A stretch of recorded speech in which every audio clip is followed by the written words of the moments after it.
Shanghai ताउन तंजीम का सरबराही इजलास पाकिस्तान में कामयाबी से हो जाना पाकिस्तान की बड़ी कामयाबी है और जिस तरह इस कॉन्फ्रेंस के इंतजामात किए गए, इस्लामाबाद को सजाया गया, वफाकी दारुल हुकूमत के अंधेरे दूर किए गए, पाकिस्तान का उजला, निखरा और खूबसूरत चेहरा पूरी दुनिया को दिखाया गया। इस पर यह हुकूमत मुबारकबाद की मुस्तहिक है। फिर मेहमान रुखसत हुए तो जनाब हम भी अपनी औकात में वापस आ गए। अभी कल ही दुनिया ने गुर्बत के खात्मे का दिन मनाया। अब पाकिस्तान के ना किसी गरीब को ये दिन याद था और ना ही किसी अमीर का ये मसला था। और तो और वो हुकूमत जो 25 में से 10 करोड़ यानी 40% गरीबों पर भी हुक्मरान है, उसको भी ये दिन याद नहीं रहा।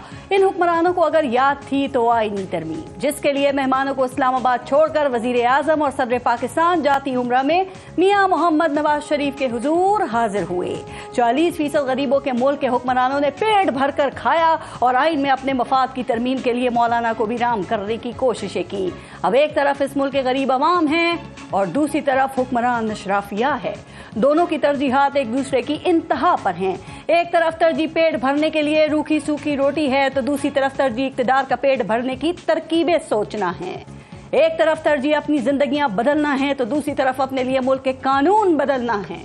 एक तरफ तरजीह रहने के लिए छत और किसी दीवार का सहारा है तो दूसरी तरफ तरजीह ऑपोजिशन और तरमीम मुखालिफिन को दीवार से लगाना और दीवारों में चुनवाना है।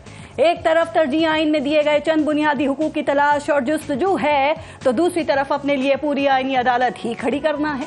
एक तरफ दम घुटती जिंदगी के घुटन दूर करने के लिए चीखना, चिल्लाना और एहतजाज करने का हक मांगना है तो दूसरी तरफ एहतजाज करने वालों पर आंसू गैस की शेलिंग, डंडा परेड, मुकदमे और गिरफ्तारियां हैं। एक तरफ तरजीह घर की इज्जत, चादर और चार दीवारी का तहफ्फुज है तो दूसरी तरफ तरमीम के लिए नंबर पूरे करने की गर्ज से हर तरफ छापे मारना, अरकान के अहले खाना को उठाना और खौफजदा करना है। एक तरफ तरजीह रोजगार है, जिंदगी की गाड़ी खींचने के लिए चंद पैसे कमाना है तो दूसरी तरफ एक वोट के लिए करोड़ों रुपए की बोलियां लगाना है। खैर, शंघाई ताउन तंजीम का इजलास कामयाबी से हो गया, ये तरमीम भी हो ही जाएगी। अगर हुक्मरान इस सियासी जंग और इक़्तिदार का साया तवील करने से फारिग हो जाएं तो गुर्बत की लकीर से नीचे रेंगने वाले 10 करोड़ लोगों की तरजीहात पर भी हमदर्दाना गौर जरूर कर ले। वैसे अगर हुकूमत अपनी तरजीहात में मसरूफ है तो अपोजिशन की भी अपनी ही तरजीहात है। उनकी तरजीहात भी अवाम से कहीं ज्यादा अपनी पार्टी की सियासत और बानी पाकिस्तान तहरीक इंसाफ को जेल से रिहा करवाना है।